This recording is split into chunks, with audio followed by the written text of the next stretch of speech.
we ask for your wisdom and grace to use our talents for the betterment of others. May the various activities related to this day be a success through your intervention. With gratitude, we offer this prayer in your name. Amen.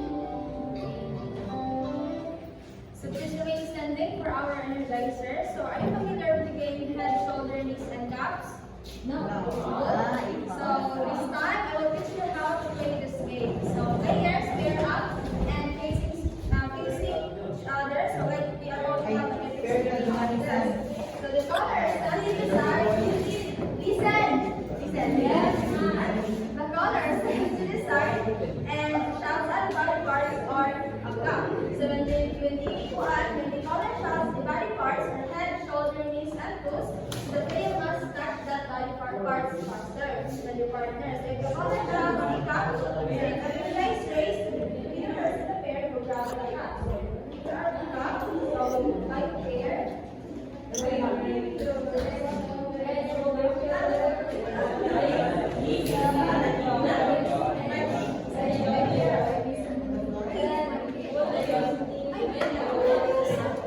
Ayun.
So there are only 2 absent for today's session. So, by the way, I am Miss Joy of Santi Alan. I will be your science teacher this morning. So, are you excited to learn class? Yes, ma'am! So, but before that, let me present to you our agreed classroom rules. So, Julia, please read our classroom rules. Classroom rules. Recognize differences, encourage cooperation, speak kindly, practice empathy, engage actively, care for others, take responsibility. So thank you, Julia. So are these classroom rules clear, class? Yes, ma'am! So now that we're all clear on our classroom rules, so let's make sure that we follow them throughout our discussion.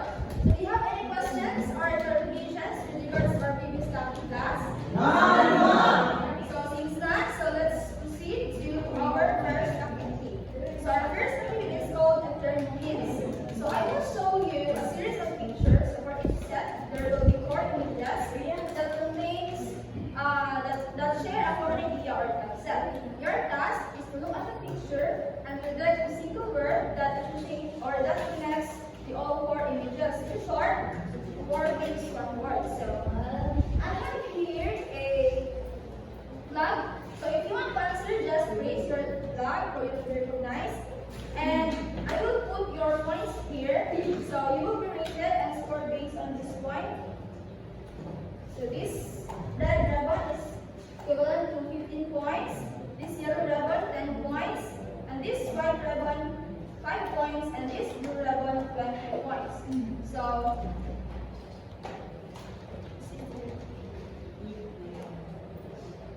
am I clear, class? Yes, ma'am! So let's start.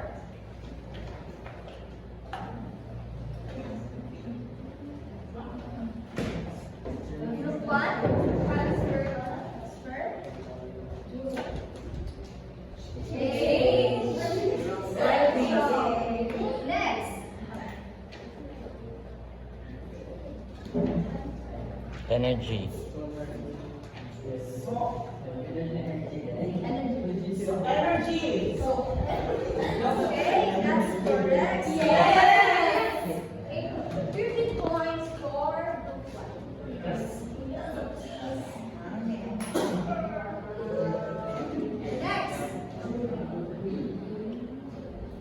Hit. Group 1, hit.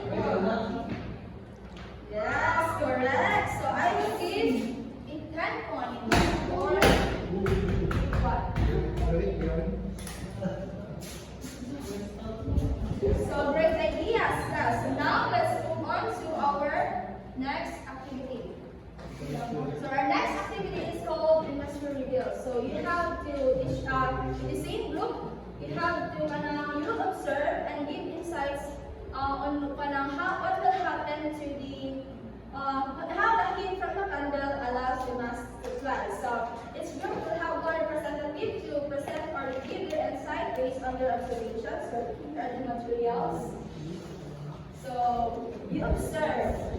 Are you done with that? Yes, ma'am. Wow, so group 1 and 2 present your output to the class. So congratulations everyone. So let us give ourselves a big in their class.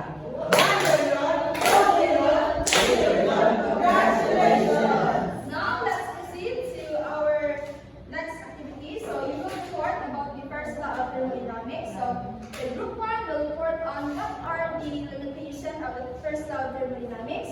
And the group 2 will report on what is the first law of thermodynamics equation. So you are the materials.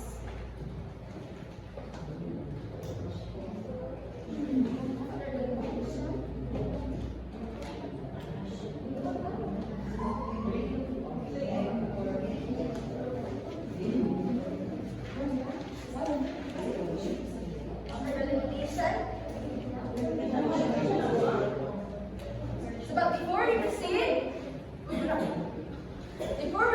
to our activities, so let us know first the rubrics. So the mastering the topic, 20 points. For the delivery and presentation of the topic, 10 points. And for the preparation, 10 points. With a total of 40 points. So you may now start.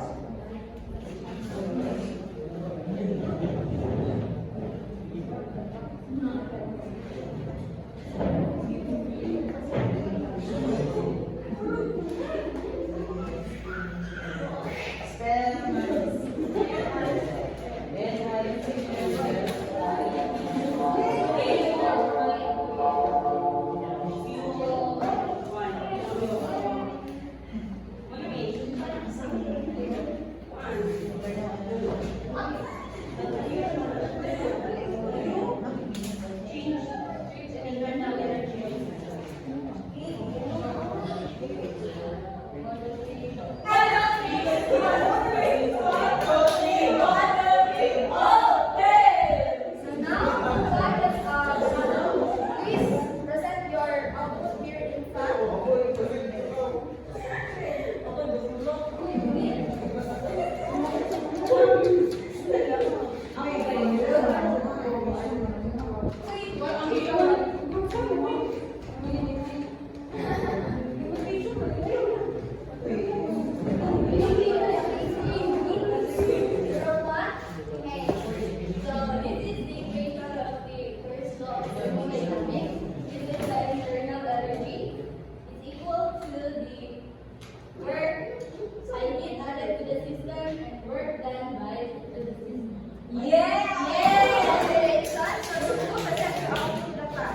So congratulations everyone. So let us give ourselves a round of applause. Now the group 1 for the master of the topic. So I will give them 10 points. So do you agree with me? Group 2? Yes, ma'am. So I will give them 20 points because the reporters demonstrate the total mastery of the topic. So I will give 20 points for the delivery and presentation. How many points should we give for group 2? 10! Why you said 10? We're so good. So group 2, why you said how many points? So for the delivery and presentation, I will give them also 10 points. Very creative presentation. So for the corporation, are they really cooperating? Yes! Why yes? So I think that all members are participating actively, so I will give them also 10 points. So group 2, for the master of the topic, 15. So I also noticed that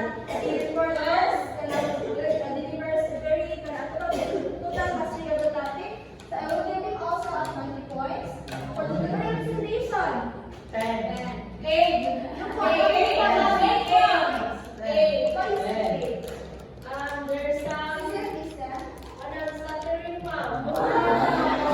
So for the presentations, I will give these 10 points because I noticed that the reporters delivers a very creative presentation, so I give 10 points. And for the operations, are they impressed? Yes. So I noticed that not all numbers are correct. Yay!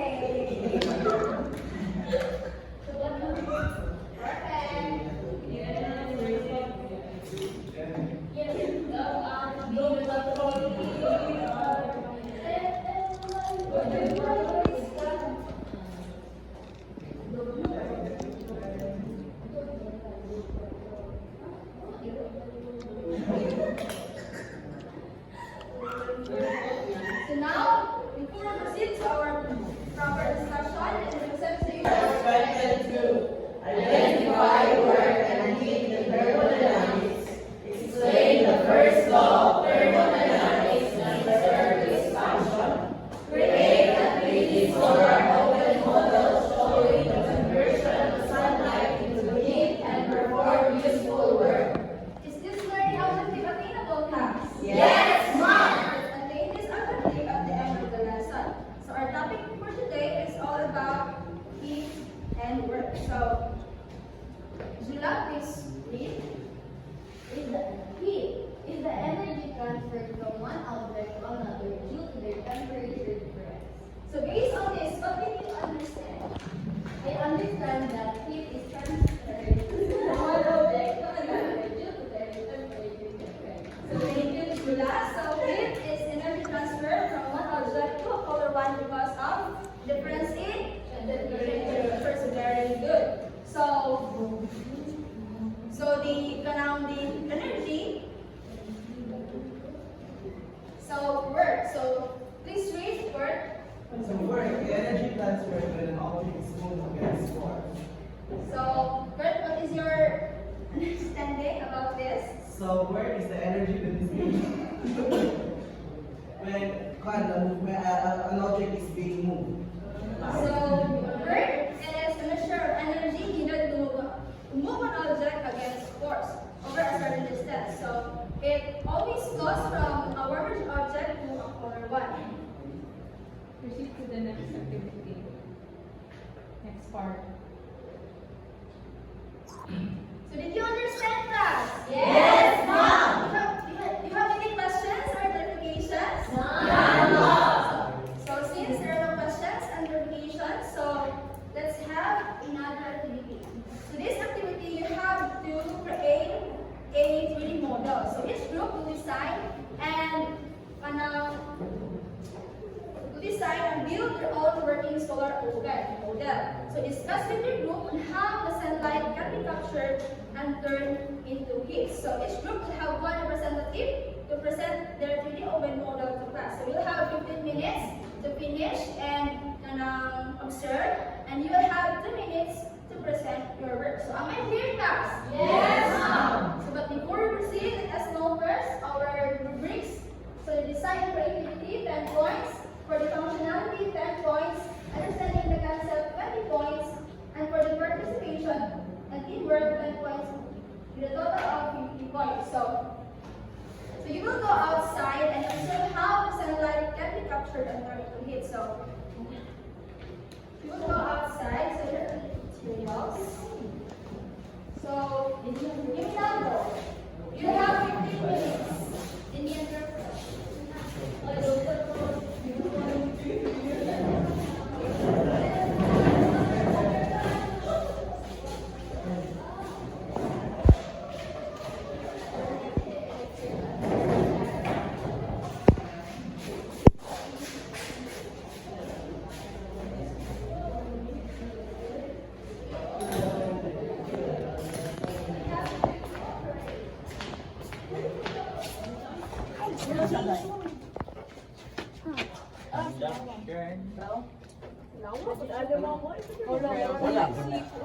Ano siya, ganun na natural convection.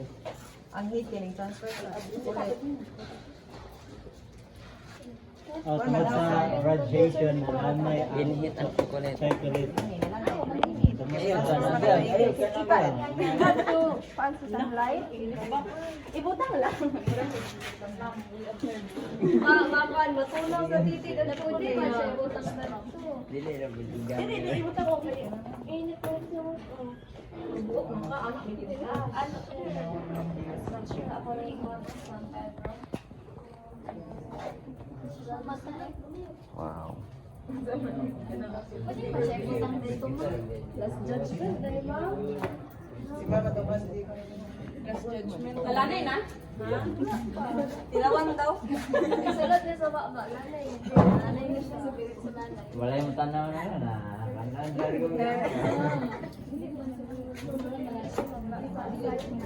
Ah. Mura magsapo na pa doon.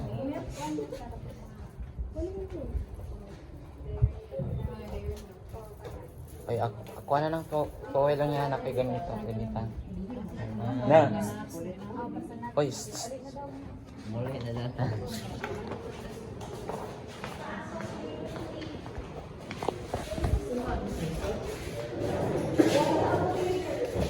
Are you done that? Yes, Mom! So, group 1, present your output here in front. So we observed that when the chocolate is the level are outside, we observed that it melts away. So first of all, it's not going really far. Thank you, group 2. So, now, let's proceed to group 2. So the same with the observation of group 1. So I think the reason na melt ang ice cream is that due to the heat and the heat transfer and also the heat is being transferred to the it melts. So, thank you, group 2. So, now let us eat what? So, for the design and creativity for group 1, so are they creative? Yes! So, are they creative? Yes! So, I noticed that they are kind of open model, so they are kind of creative, so I will give them a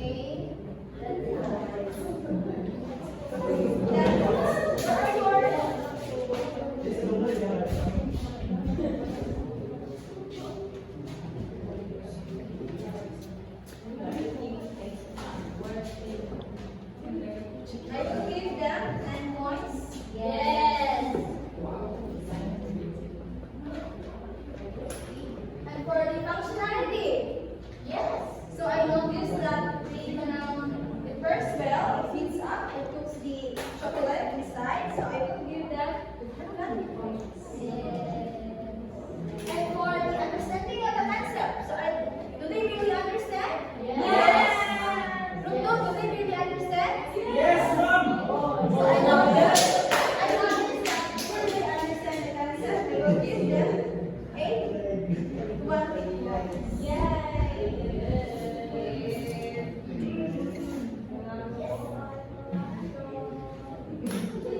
For the participation and teamwork.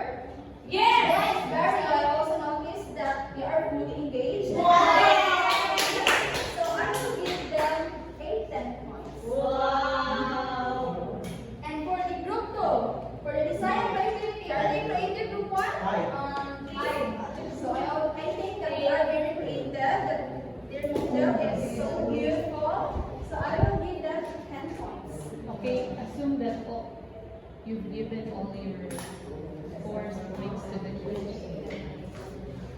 So did you enjoy our activity class? Yes, Mom.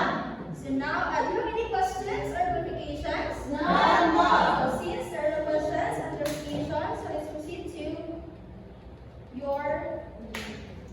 our evaluation part. So read the instruction carefully and provide a complete response and overall must be finished and submit on time to Google Classroom. I will send you a Google Classroom link for you to be able to answer the essay questions. So, alright, are you done, class? Yes, Mom. I noticed that since all of you have already submitted, so now for your assignment, I will send you a link using Appendix. So you have to look at the picture provided. So it shows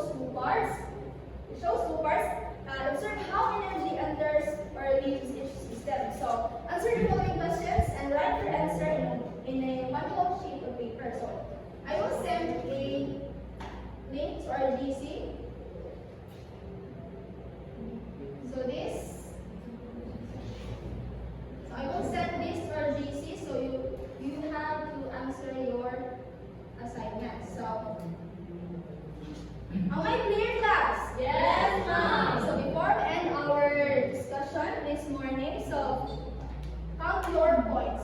This is typing. Be honest, class. We're counting your points. 70. One, one. Ay, no, ma'am. No, 80. 80, ma'am. 80. 85. 85 points.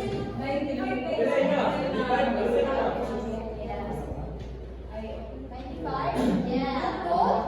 Total? Please be honest.